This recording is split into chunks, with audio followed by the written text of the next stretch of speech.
Constitucional, nomeação de oficiais da RENAM e fraude nos exames do ensino secundário. São os três temas elencados para a discussão hoje aqui no programa Opinião Feminina, um dia em que conto com duas convidadas, são elas Écita Segaúque e Fátima Mimbiri, a quem desde já cumprimento. Boa noite, sejam bem-vindas ao programa.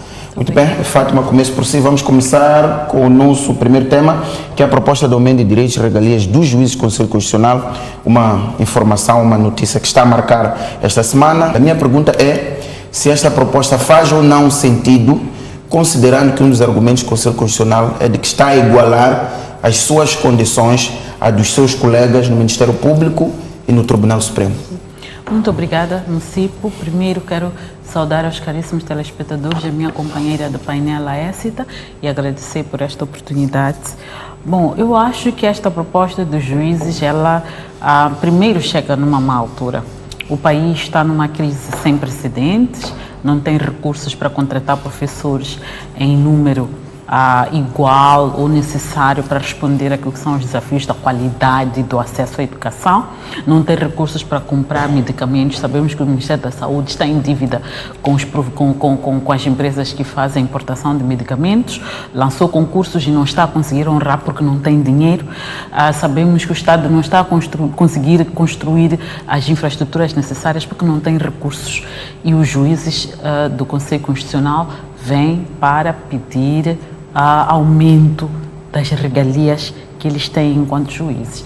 Então eu acho que é extemporâneo este pedido de aumento. Portanto, o que quer dizer, Fátima, é justo, mas não é o momento certo? Não, ainda não cheguei aí. O que eu acho é que é extemporâneo, primeiro pelo período e depois porque o próprio Conselho Constitucional tem estado a fazer um mau serviço à sociedade.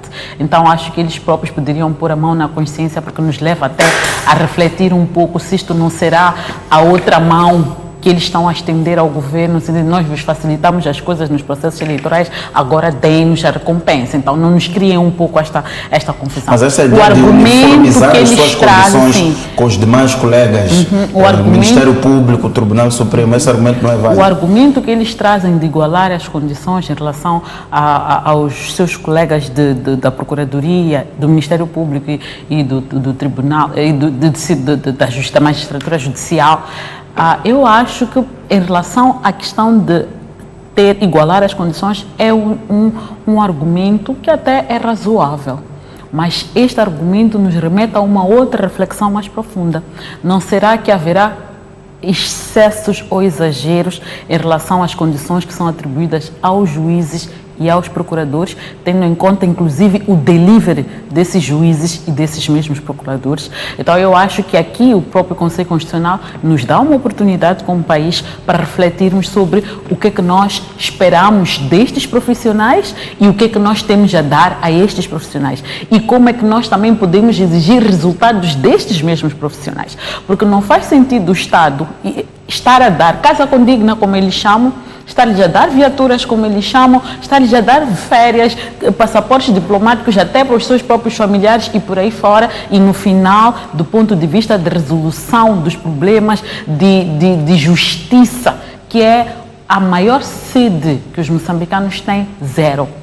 Então, eu acho que nesse aspecto não basta só dizer queremos nos igualar, o querer se igualar tem que ser no sentido de nós queremos fazer o nosso trabalho como deve ser e ter condições de trabalho adequadas. E a questão de fundo que eu posso colocar aqui é, estão a reclamar regalias, residência condigna? Eu perguntaria, o que é residência condigna?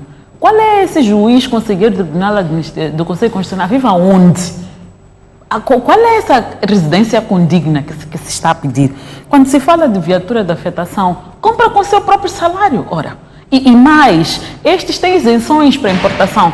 É só te juntar o seu salário, como fazem a maior parte dos moçambicanos honestos deste país, juntam o seu dinheiro e ele usa de uma facilidade que ele tem enquanto juiz e vai pedir isenção e traz a sua própria viatura. Quando nos fala de subsídios de férias, quem é que não recebe subsídios de férias? Eu penso que também é preciso trazer um pouco o detalhe, nos fazer a comparação entre a realidade atual e a realidade que se pretende atingir, até para nós vermos e dizermos, se calhar o juiz tem razão. E mais importante do que isso, estes mesmos juízes estão o tempo todo a pedir regalias, portanto, para eles próprios, as suas vidas, mas não estão a pedir condições de trabalho. Quando nós ouvimos uma procuradoria, por exemplo, a dizer nós não estamos a conseguir resolver os casos porque os casos são complexos, não estamos a conseguir resolver os casos porque não temos pessoal qualificado. Discussão sobre nós exigimos condições de trabalho, nós não ouvimos.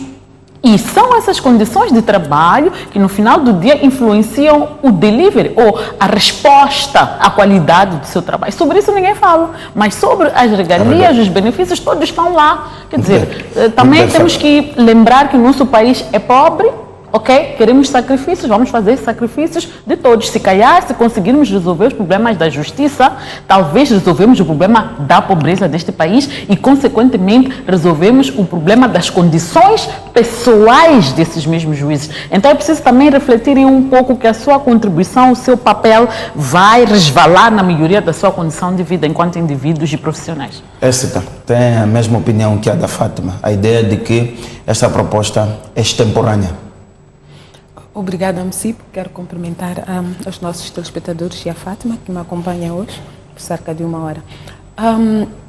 Eu diria que o timing não favorece esta exigência. Estamos num contexto em que, do governo para os cidadãos, a mensagem é de aumentar a produção e a produtividade, é de austeridade, tanto de apertar o cinto. Então, penso eu que este mesmo povo espera uma empatia do lado do governo e dos órgãos titulares de cargos públicos. Porque passar uma mensagem para o povo de austeridade e ao lado, na sala ao lado, aparecer com uma lista de exigências que para os ouvidos de muitos de nós soa estranho. Esta questão de residência condigna, viatura de afetação, quando há um povo que tem necessidades primárias, básicas, em termos de transporte. Portanto, fica aqui, parece que há 2 discursos e 2 destinatários, quando eu acho que a mensagem devia ser harmonizada. Acha que o Conselho Constitucional está a ser incoerente com o momento que o país atravessa? Não diria incoerente, diria que a mensagem que eles nos estão a mandar destoa com aquilo que tem sido a mensagem que tem sido enviada para a sociedade moçambicana. Destoa também com aquilo que é a leitura que se faz de Moçambique. Onde nós, quando falamos de Moçambique, hoje não podemos ignorar que é um país que está, portanto, a lutar com uma grande crise interna, que está a fazer de tudo para aumentar a sua produção, para poder garantir comida, medicamentos, para ter estradas em condições, não só nas cidades capitais, onde temos os juízes do Conselho Constitucional na cidade capital, mas estamos a falar de estradas, por exemplo, que ligam o norte-sul, estradas, isso sim, condignas. Estamos a falar de transporte acessível, estamos a falar de mobilidade acessível, urbana acessível para... Então, o timing é uma conversa que não cai muito bem para os moçambicanos. Mas, por outro lado, eu aqui queria também separar aquilo que é legal, aquilo que é justo e aquilo que é oportuno. Quando os juízes dizem que tanto não estão a exigir nada demais, estão a equivaler aquilo que seus colegas na magistratura do Ministério Público, no Tribunal Supremo têm, eventualmente fosse o caso de olhar o que é que foi concedido, quando foi concedido, qual era a conjuntura, em que momento foi, e o que é que está a custar ao país e se faz sentido neste momento, portanto, trazer mais uma fatia a crescer àquela que já é pesada. E eu acredito que os juízes do Tribunal, da magistratura do Ministério Público, com as condições aprovadas que têm, não estão a ceder a algumas delas, porque não há verba. Não é possível. Lembro-me que quando, há algum tempo atrás, assistimos juízes a serem assassinados, uma das coisas que dizia é que eles precisam de segurança pessoal. E não tinham. E não tinham. E a razão, porque o Estado... Muitos não têm casa. Exatamente. Estão a lidar... Exatamente. Estão a lidar com casos muito sensíveis, têm processos muito sensíveis e delicados que afetam não só a sua integridade, como também da sua família, de seus dependentes. Portanto, o Estado não consegue dar estas condições mínimas que eu consideraria aqui, e concordando com a Fátima, condições de trabalho. Portanto, um juiz que tem processos casos quentes em sua mão e, entretanto, tem que pensar se a sua esposa saiu em segurança, se os seus filhos voltaram da escola. Portanto, falar de segurança aqui para ele é uma condição de trabalho, é um meio de trabalho, é exigir a condição para exercer a sua atividade. Portanto, eu penso que é isto que destoa, porque mesmo estes a quem eles querem se equiparar, estes que os juízes do Tribunal, do Conselho Constitucional querem equivaler ou querem equiparar-se, não têm condições, estas mesmas condições. E há aqui uma luta, eu creio, do Estado, do Governo, para disponibilizar, porque algumas dessas exigências até já estão, portanto, consagradas, estão estipuladas, mas não há condições para lá pôr. Portanto, aparecer uma outra lista, eu penso que pressiona e desvirtua um bocado esta narrativa de austeridade que nos é portanto, imposta. Uma outra linha de abordagem é como garantir que estes juízes do Conselho Constitucional tenham as condições necessárias para que possam construir uma carreira de exclusividade, uma carreira de anos, que possam tornar-se profissionais exatamente de direito, que é uma das coisas que é colocada nesta proposta. A ideia de que dedicam a vida à profissão, a ideia de que investem na profissão e precisam que sejam criadas as condições para que a atividade seja atrativa. Como é que colocamos isto na balança? Como garantir que o país tenha juízes bons, de qualidade, e como é que se criam as condições para que eles possam exercer a sua profissão nessas condições? A princípio, eu tenho dificuldades de olhar para a sociedade moçambicana e começar a estratificar. Tenho muitas dificuldades de fazer isso, porque nós estaríamos a eleger, ou eu estaria a eleger, uma classe que fosse, ou que se apresenta como superior à outra. Falamos dos juízes, eu perguntaria, juiz chegaria lá, seria formado, seria esta pessoa capaz se não existisse o professor? Muito bem, o professor está lá, formou, se ele não tiver acesso ou um profissional de saúde que cuide, quando ele tem uma malária, uma gripe, ele teria vivido até se formar. Portanto, eu penso que o que nós temos que dizer é como é que Moçambique garante condições de vida boas, mínimas, razoáveis para os seus cidadãos. E neste contexto podemos depois ver onde é que, porque os contextos também contam. Eu lembro que há uns anos atrás era necessário, portanto, criar alguma capacidade interna, receitas internas, era necessário empoderar as alfândegas, por exemplo. Houve todo um trabalho que foi feito e as alfândegas, os seus técnicos foram tratados como uma classe, porque havia Portanto, eu penso que isto é preciso sempre ter em conta. Agora, de uma forma geral, não há classes superiores. Os militares têm que olhar pela defesa e segurança do país, a nossa soberania está nas mãos dos militares, qual é o seu salário? O polícia, que cuida de nós, ou qualquer coisa que nos acontece, nós corremos para a esquadra, quais são as condições que ele tem? Portanto, penso que se nós começarmos a levantar estes debates, ou começarmos a criar condições de forma sectorial, nós vamos ter um Moçambique que vai ser um barril de pólvora, porque não vai ser possível. Não creio que há setores que tenham primazia pelas outras. Agora, concordo que Moçambique, de uma forma geral, ou o governo tem esta grande missão de olhar e dizer o que é o mínimo, qual é o cabaz mínimo, qual é o salário mínimo, quais são as condições mínimas que um moçambicano deve ter.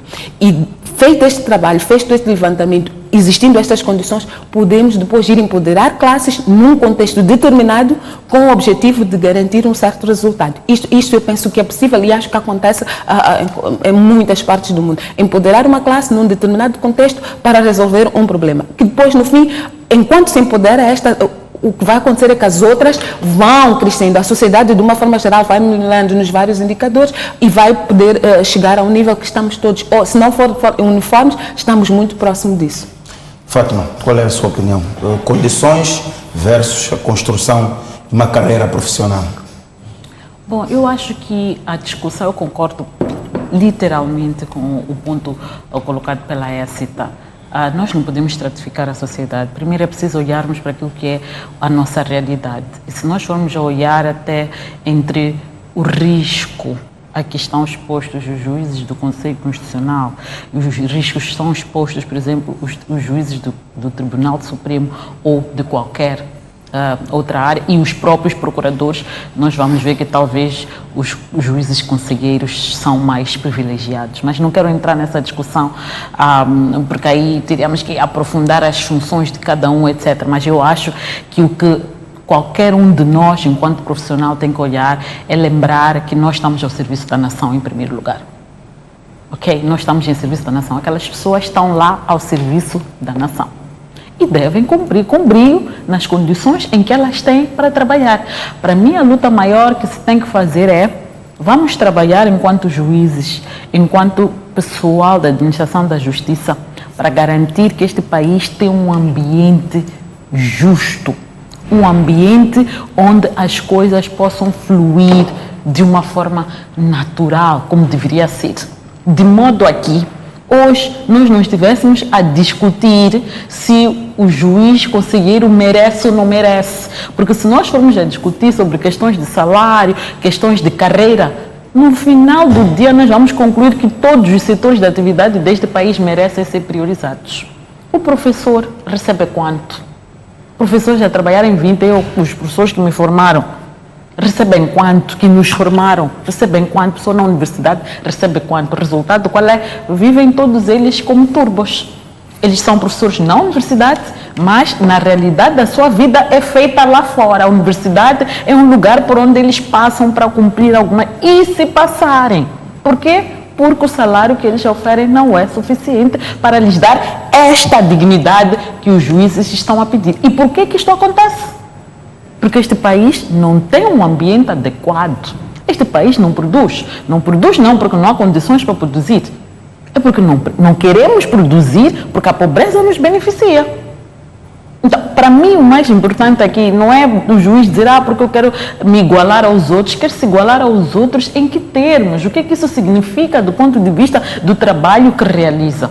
Nós hoje estamos a reclamar que a Procuradoria não faz o trabalho que faz. E agora até eu, em particular, haveria de dizer, vamos pensar também nas regalias que damos aos procuradores. Será que eles estão a valorizar o esforço que nós fazemos? Porque estamos a retirar uma parte importante que iria para outros setores para dar a eles, para garantir que este país se normaliza. Mas este país não se está a normalizar. A corrupção está a ficar cada vez mais enraizada. E quando ela fica mais enraizada, significa que há recursos que deveriam ir para promover esse desenvolvimento, que por sua vez criariam condições naturais para o juiz não vir reclamar hoje e nós dizemos, não, mas senhor juiz, bem, temos muitas prioridades. Você não é de todas a maior prioridade. Seria assim, vamos aumentar, é justo.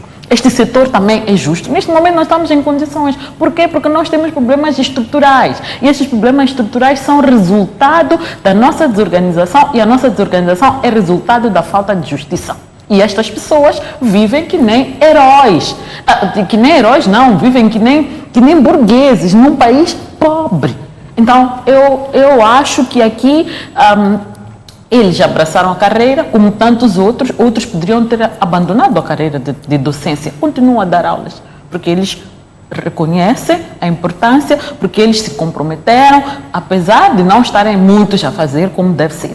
Então, os juízes segurem o cinto aí, façam o seu trabalho e com qualidade para a sociedade reconhecer que eles são merecedores também de ter esse aumento. Hoje, eu não acho que eles são, sobretudo depois de validarem eleições que têm problemas flagrantes. Não precisa ser nem juiz, nem advogado, nem entender de lei para encontrar situações flagrantes de violação à lei e eles passam por cima.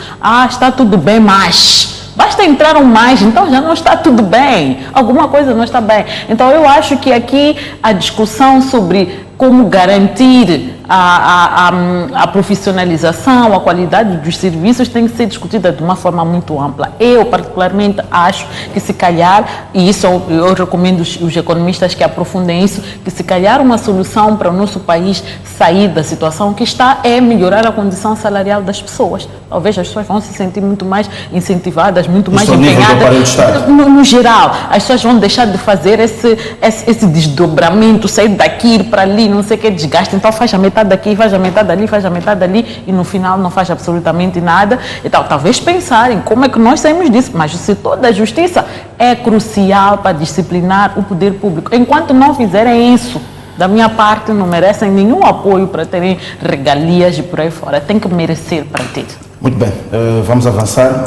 Vamos falar da nomeação de oficiais da RNAM. Acompanhamos há dias o Ministro da Defesa, Salvador Mutumuco, nomeou de forma interina 3 oficiais da RNAM para funções muito importantes, nomeadamente ao nível do Departamento de Informação, ao nível de comunicação e operações do Exército moçambicano.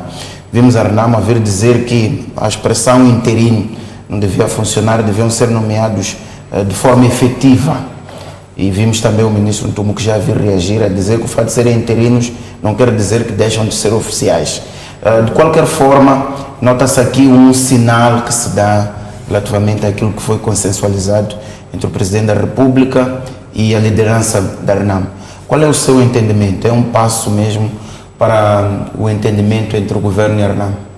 Bom, este processo, portanto, o diálogo todo entre o governo e a RNAM, se nós fizermos uma retrospectiva, caracteriza-se mesmo deste jeito, não é? Quando parece que está tudo bem, de repente aparece ali uma questão bem pequenina, aparece uma vírgula, agora a nomeação são interinos, não são definitivos. Então, sempre, esta é a forma que caracteriza este diálogo. E eu, pessoalmente, devo dizer que não me surpreendo. Noto aqui que há um esforço, foi acordado que era preciso nomear, portanto, lideranças vindas da RNAM. Está a ser feito. Há também, por aquilo que foi-nos dado a saber, um compromisso de que estas nomeações deviam ser feitas num determinado prazo, num determinado calendário que foi aprovado, portanto, pelas partes. Está a ser cumprido. Mas há sempre uma coisa que ainda não nos chegou aqui. Primeiro, estas lideranças são conhecidas, hoje lideranças são conhecidas, são mesmo homens da RNAM? Se sim, ou se não são, como é que o Presidente da República, como é que o Ministro da Defesa teve esses nomes? Segundo, ao que consta também, há um entendimento de que há listas que devem ser partilhadas. Já foram partilhadas. Portanto, porque o calendário continua a correr. Há um prazo que foi definido. O que é que está a faltar? Porque penso que falta esta comunicação, porque se de um lado eu vejo o esforço do Presidente da República, portanto, em fazer aquilo que ele se comprometeu a fazer, é preciso também dizer que não vejo, por parte da RNAM, este mesmo acompanhamento. A questão das listas aqui parece que ser muito crucial. Está previsto nomeação de oficiais superiores, que são conhecidos, existem nomes. Quem são estes nomes? A RNAM concorda que estes 3 oficiais passem a assumir aquelas posições ou difere aqui no tipo de nomeação interina ou definitiva? Foram nomeados ou não foram? E mais, sendo nomeação definitiva, será que não poderiam ser exonerados? Eu penso que aí sim estaria-se a ferir. Portanto, eu esperava nesta conferência... Acha que o governo está a estender a mão à RNAM e a RNAM não tem essa visão ou não está também a fazer a sua parte? É isso? Está a marcar o governo está a fazer passo. a sua parte, a RNAM não está a fazer a sua parte? Penso que há aqui uma das partes que claramente está a marcar passo. O que nós podemos fazer é pegar naquilo que nos foi, portanto, que foi tornado público e ver quais são os compromissos, qual era a calendarização, o que é que foi feito e o que é que está a faltar. Porque acho que aí vai ser claro aferir onde é que falta. A questão das listas, eu penso que a gente ouve desde o tempo das rondas do Centro de Conferências em Quixissã. Portanto, se elas existem, nunca foi tornado público. Por que será? Porque sempre foi uma das partes sempre exigiu que é preciso saber quem são estas pessoas. Porque se vão ocupar posições a nível nacional, posições de destaque na defesa e segurança do país, vão olhar pela nossa integridade territorial, pela nossa soberania, eventualmente precisam de alguma formação, precisam de algum treinamento. Então, precisa saber quem são estas pessoas. Há aqui alguma correspondência que deve ser trocada neste sentido, correspondência muito clara. Existe esta correspondência? Se não existe, esperava eu, e isto também é preciso dizer, que esta, portanto, declaração da RNAM trouxesse mais, em vez de ficarmos só porque a Frelimo, o governo está a manipular, não é em boa intenção, não há boa fé. Seria interessante denunciar de onde exatamente impera este processo. Porque não creio que é só na denominação, no tipo de nomeação. Não creio, recuso-me a acreditar que seja esta questão de fundo. Seria interessante trazer estes aspectos. Onde é que este protocolo, estes entendimentos estão a imperar? O que é que foi prometido que não está a acontecer? Nomeadas as pessoas foram. Tipo de nomeação, sim, é um senão, podemos aqui discutir, mas não creio que seja de grande dimensão para parar todo o processo. Por outro lado, mas acha normal colocá-los como diretores interinos? Ou seja, por que não os colocaram como diretores? Eu penso que a resposta, como disse, resposta foi dada. O ministro tem o poder de a qualquer momento exonerar essas pessoas. Portanto, colocá-lo interino ou não, pelo menos em teoria, não mudava muita coisa. Daí que eu vejo aqui um exercício de dar uma mão e esperar correspondência. Vejo aqui compromisso, e disse isso e volto a repisar, vejo aqui uma parte que tem estado a mostrar que estou ciente de que assumi compromissos e quero materializá-los, mas espero também da outra parte um sinal. E o sinal da minha boa vontade, ou da boa vontade desta uma das partes é, está aqui, filo. Vocês continuam a marcar passo. Portanto, eu penso que esta seriedade, há aqui um exercício grande de trazer alguma seriedade para este processo que precisa, se calhar, de vir aqui de nós, aqui fora. Portanto, conferências de imprensa como aquelas, comunicados como aqueles, precisam de ter espaço até para questionar estes aspectos. Porque vir só levantar fumaça, não é? Discordar e não trazer...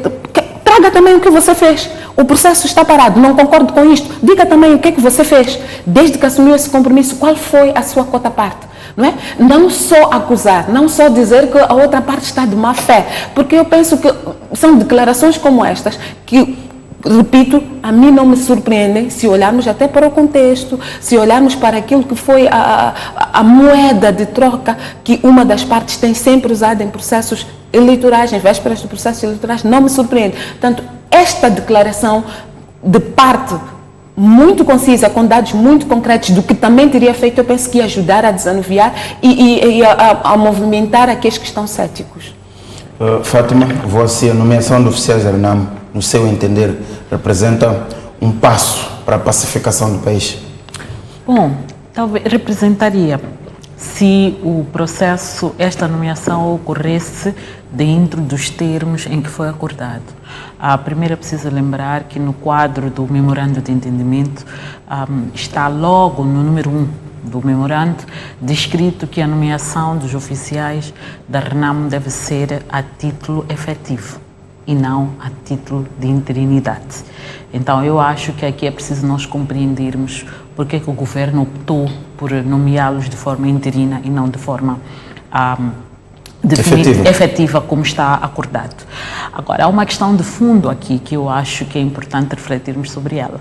É que o número 6 desse mesmo memorando refere que a nomeação ou a integração desses oficiais da RNAM ocorre mediante a apresentação de uma lista das pessoas que a RNAM considera que estão em situação por regularizar. E a questão que vem a seguir e que penso que nenhum jornalista colocou ou se colocou, não foi destacado na conferência de imprensa, é se a RNAM cumpriu com a sua parte. Porque o governo pode estar a fazer, porque o governo tem pessoas da RNAM nas Forças Armadas, algumas das quais que foram sendo isoladas, ok? E o governo sabe onde estão e o governo pode ter tomado dianteira no sentido de vou agir proativamente, vamos nomear estas pessoas para dar o sinal à RNAM de que estamos interessados no processo. Pode ser, mas é preciso clarificar, perguntar a quem de direito, ao ministro, por que vocês optaram por isto? Esta desculpa ou este discurso de que não, ser interino não significa ser menos, isto não é argumento, isto é muito infeliz. Acha que esta palavra interino que é colocada aqui, ela pode ter o seu sentido, pode ter sido usada de forma premeditada, com certos objetivos? Sim. Não acha que seja natural usar a palavra interinos? Mas por nomeá-los, pelo menos interinos significa são diretores provisórios. Sim, mas por que provisórios? Se o acordo é nomeação efetiva, é torná-los efetivos. O acordo a que se chegou é que as pessoas seriam integradas. Então a gente não integra provisoriamente. Se a gente integra provisoriamente, significa que a gente tem outras ideias a posterior, que pode ser acomodar estas pessoas ou não. Mas Então, se a Renamo não entrega a lista, é por isso que será que o governo também não está, por seu lado, a fazer a sua... É por isso que eu estou aqui a colocar sobre a mesa o fato de que, por um lado, há um acordo, há um documento formal que fala de efetividade. Mas, por outro lado, há condições para que isso aconteça. E essa condição depende da Renamo descentralizada. E eu coloco aqui a questão para a própria Renamo e até para os jornalistas esperem aprofundar e trazer esta realidade. A Renamo apresentou as tais listas. A Renamo não apresenta listas e justifica que não apresenta as listas porque este mesmo acordo não está a ser observado. Mas em que termos é que o acordo não está a ser observado? Porque o número Por exemplo, 6... a Renamo levanta a questão do número das pessoas que deviam ser integradas. Não são apenas 3.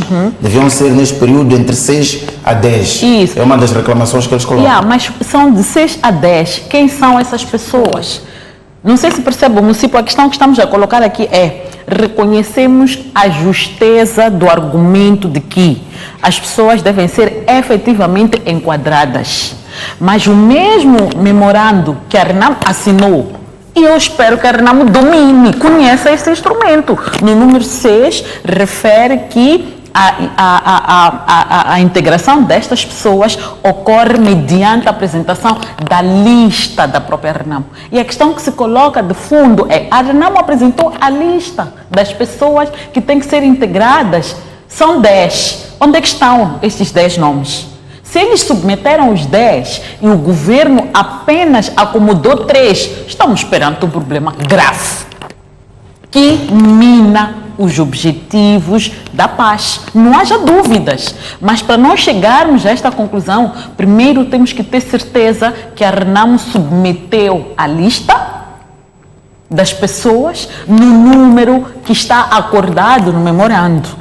E depois daí saltamos para o lado do governo. A Renamo submeteu. Então digam-nos, por que vocês optaram por 3 e pior, violando o número 1 do memorando, integrando-os de forma interina e não efetiva? Eu penso que aqui, mais uma vez, houve um avanço importantíssimo ao tornar público o memorando, mas continuamos numa opacidade muito grande. É que a forma como o próprio processo decorre continua a ser segredo dos deuses. Se houve essa submissão das listas, não me lembro de ter ouvido nenhum noticiário sobre isso, não me lembro de ter lido nenhuma notícia sobre isso, ou foi tratado em segredo. Então, eu penso que é importante, e desafio a STV agora, vão ter com a Renamo e perguntem: vocês submeteram a lista dos 10? Sim, mostrem-nos. Só para ter certeza que eles submeteram. Se eles disserem que sim, então vão ter com o senhor Ntomuki, o ministro, e perguntem: a Renamo submeteu a lista no dia Y e vocês só acomodaram 3. Por quê? Digam-nos. Porque se a versão da Renamo de que submeteram 10, se o fato é a Renamo submeteu 10, o governo ficou com 3. Então o governo tem que vir e nos dizer publicamente por que o governo tomou essa decisão, porque isto contraria o memorando, que nós dissemos que gostaríamos que fosse público para o podermos monitorar. Então queremos saber. Então, para mim é prematuro agora dizer que este é um passo mas para de a qualquer forma, pacificação. Fátima, tem o seu peso nomear homens da Renamo para funções de diretor de informação, diretor de comunicação, diretor de operações ao nível do Exército. Tem um peso simbólico, são as áreas, digamos, mais importantes. Sim, tem um peso simbólico, não haja dúvidas, mas nós não estamos à procura de simbologia aqui. Ok? Nós não estamos à procura de simbologia, nós estamos à procura da resolução de um conflito efetivamente. Essa simbologia, para mim, é válida num contexto em que a Renamo não submeteu a lista e o governo decidiu proativamente nomear estas pessoas para emitir o sinal à Renamo de que, olha, nós estamos comprometidos e vejam o que nós fizemos. E aí, se o governo tiver agido dessa forma, eu quero saudar efusivamente e dizer: estamos convosco, governo. Mas se for o oposto disso, quero dizer a Renamo: não nos façam de crianças, levem os assuntos a sério. Então, aqui, mais uma vez, a imprensa desempenha um papel importante, não só de reproduzir os discursos dos dirigentes e dos partidos, é colocar questões pontuais. E a questão pontual aqui é saber: Renamo submeteu a lista. Sim, provem-nos que submeteram, o dia em que submeteram, porque aí vocês terão elementos para ir perguntar ao Tumuque se eles receberam a lista, por que eles foram pelos 3 e evitar estas respostas de que ser interino não significa ser menos. Não significa deixar de ser oficial. No caso, ser interino, nos termos dos termos de referência, significa ser menos, sim senhora. Muito bem, Fátima, até porque ficaram registradas aqui as suas recomendações para as conferências de imprensa dos jornalistas. Essa tem um peso bastante importante, esta ideia de colocar homens da RENAM em posições extremamente sensíveis como essas, informação, comunicação e operações. Sem dúvidas, sem dúvidas. Eu vejo aqui um passo muito importante que deve encontrar necessária correspondência sob o risco de desvalorizar. E digo importante porque provavelmente, como civis, não temos ideia do que é que significa comunicações na área militar. Portanto, todo este controle, tudo que nós queremos para controlar as nossas fronteiras, controlar o nosso espaço territorial, portanto, para ter uma força de defesa e segurança, e estamos a falar de defesa e segurança, exército, marinha, tudo isto depende de uma comunicação efetiva, oficial e extra. Portanto, quem controla este setor é um assessor de primeira hora, inclusive da Presidência da República, porque ele tem informação privilegiada, partilha ameaças, partilha aquilo que podem ser conselhos para estruturar, estrategizar toda uma forma de defesa. Portanto, eu penso que aqui há um sinal muito importante entregar este setor, portanto, à RENAM, mas reitero, há uma informação, há uma comunicação de base que precisa de nos ser trazida para além daquela que nos foi prestada, portanto, pelo Manteigas. José Manteigas, deputado da RENAM. Exatamente. Há muito mais do que isto. Portanto, aparecer só a dizer foram nomeados estes 3 e não aprofundar, não traz muito para este avanço, não traz muito desta correspondência que eu esperava ver. Portanto, respostas muito simples. Estes 3 nomeados são da RENAM? Onde é que foram encontrados? Tanto por quem os nomeou? Sonhou com eles? A RENAM avançou seus nomes? Ou existia a informação de que estes estavam no governo, ou no exército, portanto, nas forças de defesa, quadros do Ministério da Defesa, como integrantes, portanto, vindos das forças da RENAM? Ou existe efetivamente um comando claro para que, havendo integração nestas áreas, estes são os homens mais capacitados para tal? Eu penso que isto vai desanuviar, ou vai esclarecer, vai dar um alento para todas aquelas respostas que não encontramos naquela conferência de imprensa. Muito bem, vamos avançar então para o nosso último tema. Fátima Poassi, e é a fraude que acompanhamos esta segunda-feira no exame de física da 12ª classe. Este exame foi anulado ao nível da cidade de Maputo e tem sido bastante recorrente se olharmos para os anos anteriores, que são das fraudes, sobretudo ao nível do ensino secundário.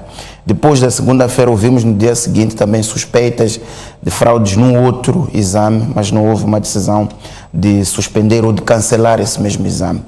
O que lhe parece, Fátima, sobretudo quando se percebia que os alunos, numa turma inteira, todos eles já tinham as respostas do exame, quando se toma a informação de que é possível comprar os exames antes deles serem feitos? Qual é o problema? É um problema do nosso sistema, é um problema das pessoas, é um problema da escola, é um problema dos professores. Como é que podemos ter exames que de facto provem a capacidade e as competências dos estudantes? É um problema da sociedade, Mocipo. É um problema da sociedade que tem estado a ser medíocre de tempo em tempo. Uma sociedade que não valoriza o homem pelo seu saber, mas por aquilo que ele parece ser. Enquanto nós continuarmos a pagar salários às pessoas simplesmente porque elas fingem que fazem um trabalho, porque simplesmente elas têm uma licenciatura, porque simplesmente eles têm um curso técnico profissional e não valorizamos efetivamente aquilo que elas são capazes de fazer e dar, nós vamos ter situações destas de pessoas que vão à escola simplesmente para ir buscar um certificado, mas não para ir buscar o saber. Isto é um problema. Mas também é um problema do próprio sistema. O que leva a um professor vender um exame Porque, na verdade, o exame, no final, é um teste para verificar até que ponto é que ele, enquanto professor, cumpriu com a sua missão de instruir aquelas pessoas. Se ele vende, significa que ele não está seguro de que ele vai passar no exame, porque ele passar no exame significa os alunos passarem no exame. Nós, em Moçambique, temos uma cultura, e eu passei por isso, penso que a ESTA passou por isso, muitos de nós passamos por isso, de que o professor acha que ser bom professor é dificultar as coisas, é ser carrasco. Na verdade, ser um bom professor significa ser mentor da pessoa, que é ele ir ao exame, ir brilhar, ser preocupação do professor que ele vá brilhar porque ele sabe, não ir lá ter 20, porque esse 20 é resultado de uma fraude. Então, aqui é uma situação também de um professor que deixou de valorizar a sua própria profissão. E por que ele deixou de valorizar? É que hoje nós não temos professores, nós temos pessoas que estão na profissão professorado. Ser professor também é um pouco vocação. Mas como é que as pessoas vão assumir essa vocação? Se o setor de educação é lá o depósito dos desempregados, é lá aquela profissão que é secundarizada. Nosso país não valoriza a educação. Não valoriza a educação. E, aliás, o primeiro-ministro agora, na sua visita Emirados Árabes Unidos, isso é uma coisa que eu achei interessante, que ele dizia que a educação, a saúde não anda sozinho, anda com outros setores. Mencionou a agricultura, mencionou água e saneamento, e esqueceu-se do mais importante, a educação. Se nós instruirmos bem o nosso povo, nós vamos ajudar a resolver os problemas das doenças que nós temos, até os problemas alimentares, de uso de alimentos. Então, eu acho que nós, como país, temos que refletir muito profundamente sobre a nossa educação, para onde é que nós queremos ir.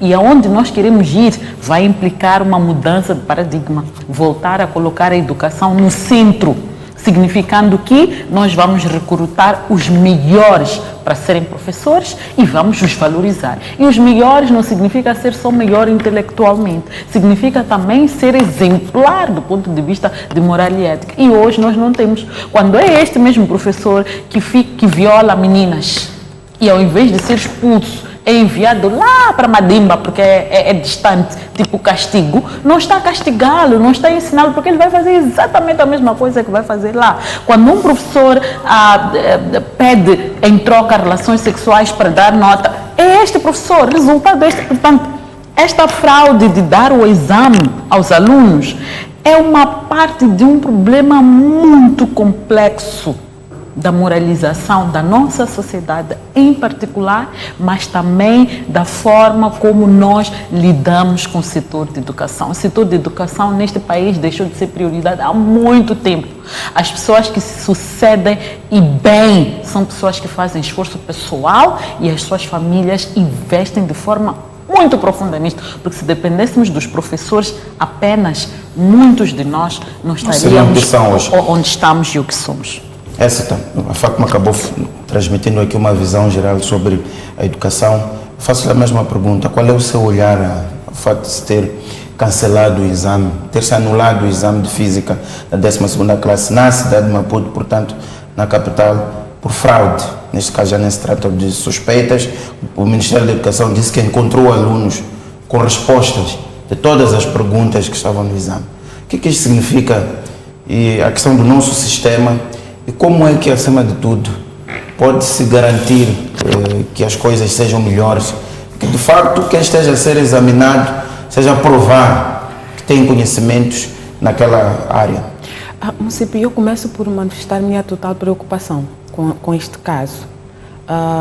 E a minha preocupação decorre do fato de, desta vez, nós esperamos pelo fim dos exames, não foi algo que se esperou uma semana, foi no próprio dia. Ficou provado que há exames, o próprio Ministério da Educação os conhece. Mas eu recuo algum tempo atrás. Enquanto se preparava os exames, várias cadeias de televisão nacionais e estrangeiras fizeram manchetes com esta questão dos exames, não só do processo interno montado pelo Ministério da Educação, como também da sua interligação com provedores. Provedores é que eu chamo a empresa que produz os exames, o sistema de segurança montado, garantias de que este exame ia passar, portanto, para a gráfica, ia ser produzido e ser conservado em local que ninguém teria acesso, que a forma de distribuição seria por inspetores, são pessoas, portanto, houve aqui garantias muito profundas de que era um circuito fechado, muito fechado. Ora, se é um circuito muito fechado, o que é que falhou? Penso que mais do que anular este exame, se calhar nós temos que começar aqui por perceber, porque estas garantias vieram inclusive da ministra, vieram, portanto, de quadros muito séniores do Ministério da Educação, nos vários níveis, portanto, ensino primário, ensino secundário, ensino técnico profissional, de que havia condições criadas para que o exame fosse para a reprodução, voltasse e estivesse disponível para os estudantes na hora, portanto, de realizar. Há aqui provas concretas e materiais de que, afinal, há correção. Este teste de física vazou e que os alunos tiveram acesso. Portanto, há uma escola aqui na cidade de Maputo que toda a turma tinha. O que é que aconteceu? Vazou 5, 10 minutos antes? Era tempo suficiente para todos eles preencherem? Circulou antes? Portanto, o que é que aconteceu neste sistema? Porque se não se fizer esta reflexão, próximo ano, nos próximos exames, vamos usar exatamente o mesmo circuito, que afinal não é tão fechado assim. Este é o primeiro ponto. Segundo, e aqui corroboro com a Fátima, se eu mereço a confiança do Ministério da Educação, da ministra ou do ministro, para não pessoalizar, para fazer parte de um circuito muito fechado de produção, primeiro, criação do próprio exame, produção, reprodução e distribuição, quero dizer que eu sou uma pessoa que, em princípio, tem alguma idoneidade. Reconhece-me algum respeito e alguma seriedade também. Como é que este exame vaza no meio de pessoas que são de extrema confiança do nosso Ministério da Educação? Como é que nós avaliamos a reputação, a seriedade e credibilidade destas pessoas que compõem este núcleo duro da nossa educação? Porque eu acho que alguma coisa de muito grave está aqui a falhar. Estamos a pôr a educação na mão de quem? Como é que selecionamos estas pessoas? Como é que chegamos a elas? Como é que confiamos este processo?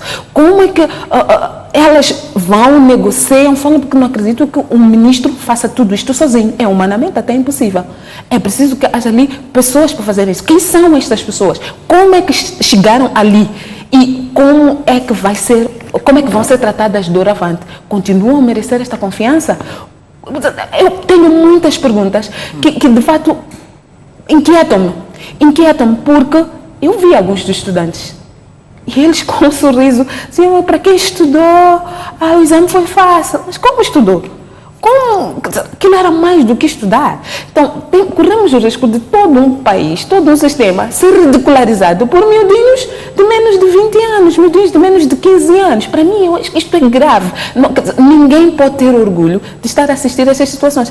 Para mim, urge estancar. Penso que esta situação, por ser recorrente até, de todos os anos começa a meados do ano, toda a discussão, como é que vai ser a questões de segurança criadas, e sempre aquela garantia em coro de que sim, tudo foi feito, nada vai acontecer, mas sempre acontece. Há problemas no processo. Há uma reflexão que deve aqui se impor. Isso remota-me a questão que tivemos no início do programa, estratificação. Está aqui um setor de que todos nós dependemos de pequeninos, ensino primário, desaparecem. Tem estas situações também. Há pais que sabem que meu filho não reúne capacidades para transitar, mas transita, não é? Amanhã vamos reclamar que temos uma sociedade que não nos respeitamos uns aos outros. Esquecemos que as coisas vieram de lá, de pequenino.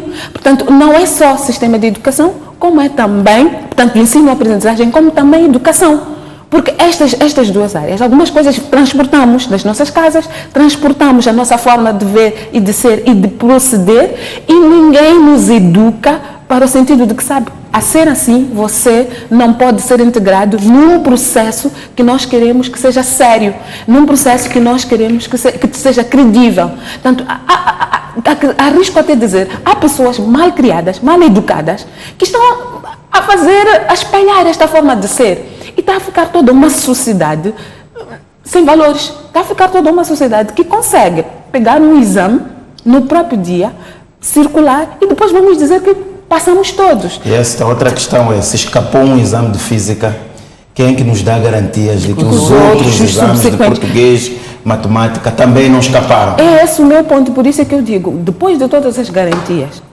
depois, inclusive, foram manifestadas, foram feitas de forma exaustiva. Há manchetes sobre este processo, sobre a imprensa indagar como é que teríamos garantias de que os exames... E foram dadas essas garantias. Essas garantias, entretanto, está provado que não aconteceu. Então, continuamos com o processo de exames normalmente e voltamos a encontrar na próxima época, ou paramos e olhamos seriamente para onde é que este sistema não é integrado, onde é que há o gap e quem são os que contribuem para que este sistema não seja integrado. Porque era suposto isto ser uma redoma, portanto, um processo hermeticamente fechado, de muitos poucos seletos e privilegiados. Como é que saiu? Porque este processo não entra o professor de Mandimba, não entra a Écita, que não sei de onde. É um processo muito seleto. Quem são estas pessoas que fazem parte deste processo? E o que é que elas têm a dizer sobre esta fuga? É preciso expurgar, não é? É preciso expurgar desde o princípio até o fim para estancar este mal, porque senão, eu lamento, não vamos prosseguir.